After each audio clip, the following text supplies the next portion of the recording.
తెలంగాణ రాజకీయాల్లో ఫార్ములా ఈ car race case ప్రకంపనలు సృష్టిస్తోంది. బీఆర్ఎస్ వర్కింగ్ ప్రెసిడెంట్ మాజీ మంత్రి కేటీఆర్ ఈ కేసు విచారణకు ఈ రోజు హాజరు కానున్నారు. నాంపల్లి ఏసీబీ ప్రత్యేక కోర్టు ఎదుట ఆయన హాజరు కానున్నారు. అవినీతి నిరోధక శాఖ దాఖలు చేసిన ఛార్జ్ షీట్లో కేటీఆర్ A1గా ఉన్నారు. కోర్టు సమన్లు జారీ చేయడంతో ఆయన హాజరు తప్పనిసరైంది.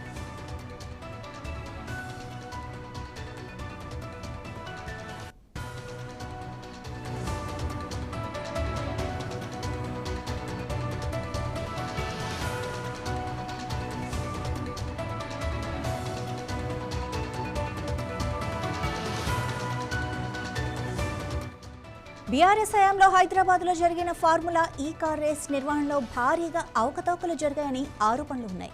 ఈ వ్యవహారంపై అవినీతి నిరోధక శాఖ కేసు నమోదు చేసింది. మంత్రివర్గ అనుమతి లేకుండానే 55 కోట్ల రూపాయలు హెచ్ఎండిఏ నిధుల నుంచి లండన్కు చెందిన ఫార్ములా ఈ ఆపరేషన్ సంస్థకు అక్రమంగా బదిలీ చేశారని ఏసీబీ ఆరోపిస్తోంది.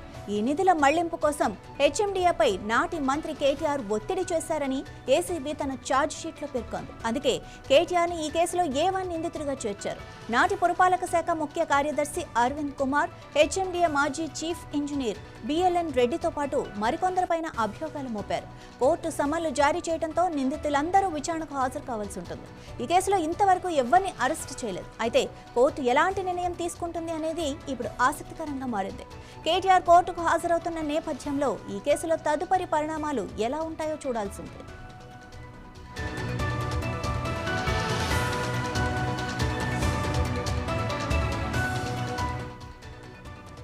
ఇదే విషయానికి సంబంధించి మరింత సమాచారం మా బ్యూరో చీఫ్ రాజ్ కుమార్ అందిస్తారు. రాజ్ కుమార్, మరి ఈ కేసు గురించి ఫర్దర్ అప్డేట్స్ ఏంటి, మీ దగ్గర ఏమున్నాయి? రైట్ మాధవి, ఇదివరకే ఏసీబీ పోలీసులు కేసు నమోదు చేశారు. పలుమార్లు ఎంక్వైరీ చేశారు. ఈ కేసులో 5గురిని నిందితులుగా ఆరోపణలు ఎదుర్కొంటున్న వ్యక్తిని 5 నిందితులుగా పేర్కొన్నారు. అందులో A1 వచ్చేసి ప్రస్తుత బీఆర్ఎస్ వర్కింగ్ ప్రెసిడెంట్ కేటీఆర్. అప్పుడు టీఆర్ఎస్ లో ఆయన మంత్రిగా ఉన్నారు. పురపాలక మరియు ఐటీ శాఖ మంత్రిగా ఉన్నారు. కీలకంగా వ్యవహరించారు ప్రభుత్వంలో. ఆ సందర్భంలో ఆ సమయంలో హైదరాబాద్ నగరానికి ఒక ప్రతిష్టాత్మక ప్రాజెక్ట్ అని పేరు చెప్తూ ఫార్ములా ఈ రేస్ సంబంధించిన ఒక ఈవెంట్ కూడా చేయడం జరిగింది. అది ఆ సమయంలో అప్పుడు చాలా అది ఒక గొప్ప ప్రాజెక్ట్ గా కూడా అభివర్ణించారు.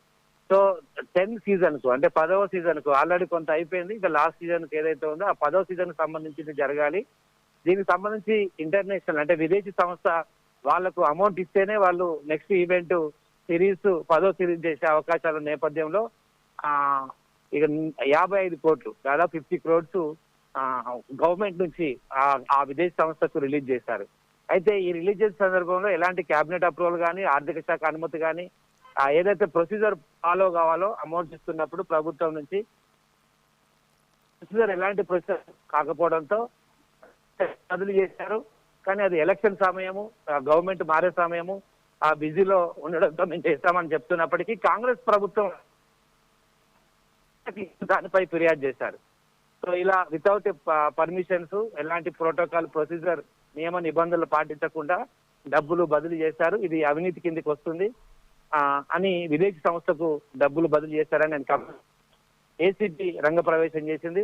పలుమార్లు ఈ 5గురిని విచారణ జరిగింది. కేటీఆర్ కూడా ఏసీబీ పోలీసులకు విచారణకు హాజరయ్యారు. అయితే నిన్న ఏసీబీ కోర్టులో హాజరు కావాలని సమన్లు జారీ అయ్యాయి. సో ఈ రోజు ఉదయం 10:05 కేటీఆర్ ఏసీబీ కోర్టుకు వస్తున్నారు. ఆల్రెడీ తన నివాసం దగ్గర బయలుదేరారు. మరికొద్ది సేపట్లో ఆయన కోర్టుకు చేరుకుంటున్నారు. ఈ నేపథ్యంలో అక్కడ గట్టి బందోబస్తు కూడా ఏర్పాటు చేశారు ఇక్కడ కోర్టు దగ్గర. ఇదే రోజు మళ్ళీ పెద్ద సుదర్శన్ రెడ్డి కూడా మరణించారు బీఆర్ఎస్ సంబంధించిన. ఇది చూసుకొని ఆయన వెంటనే హన్మకొండకు బయలుదేరనున్నారు. రైట్ రాజ్ కుమార్, మరి ఈ కేసులో ఎలాంటి విచారణలు ఎలాంటివి జరిగాయి, లాయర్లు ఏమంటున్నారు, ఎలాంటి తీర్పు వచ్చే అవకాశం ఉంది? బీఆర్ఎస్ తరఫున లీగల్ టీం అయితే చాలా స్ట్రాంగ్ గా ఉన్నారు. వాళ్ళు కాన్ఫిడెంట్ గా ఉన్నారు. ఇది ప్రభుత్వ నిబంధనల ప్రకారం ఏం చేసాం, ఎలాంటి అవకతవకలు కానీ చీటింగ్ కానీ జరగలేదు. ఆ రోజున పరిస్థితుల దృష్ట్యా ఇది గ్లోబల్ సిటీ, హైదరాబాద్ ని గ్లోబల్ సిటీగా మార్చడంలో భాగంగా ఆ 10వ సిరీస్ కు ఏదైతే ఉందో దానికి మేము డబ్బులు ఇవ్వడం జరిగింది. కేటీఆర్ కానీ అధికారులు కానీ ఎవరు కూడా తప్పు చేయలేదు. కాంగ్రెస్ ప్రభుత్వము ఎప్పుడైతే ప్రశ్నిస్తున్నప్పుడల్లా ప్రతిపక్షాన్ని గొంతు నొక్కే ప్రయత్నం చేస్తారో అందులోనే భాగంగానే ఈ కక్ష సాధింపు చర్య అని బీఆర్ఎస్ ఆరోపిస్తూ లీగల్ టీం అయితే కాన్ఫిడెంట్ గా ఉన్నారు. అన్ని లీగల్ డాక్యుమెంట్స్ అన్ని కూడా ప్రొసీజర్ ప్రకారమే చేసినని బీఆర్ఎస్ తరఫున అంటే కేటీఆర్ తరఫున లీగల్ టీం అయితే కాన్ఫిడెంట్ గా ఉన్నారు. Madhavi. Right, thank you Raj Kumar.